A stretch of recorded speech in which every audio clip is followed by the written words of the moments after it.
अलिबाग नगर परिषदेने इथे आरतीची सोय केलेली आहे. जे कोणी येतील तिथे यांनी इथे आरती करावी आणि पुढे मग गणपती घेऊन जावे.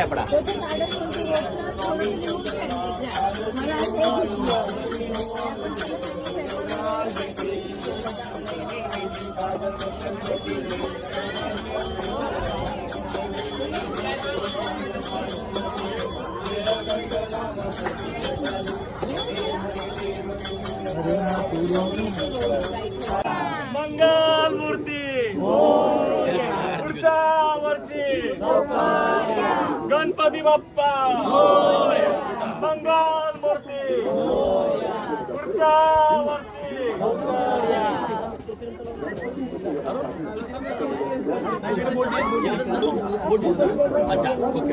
भाई घ्या घ्या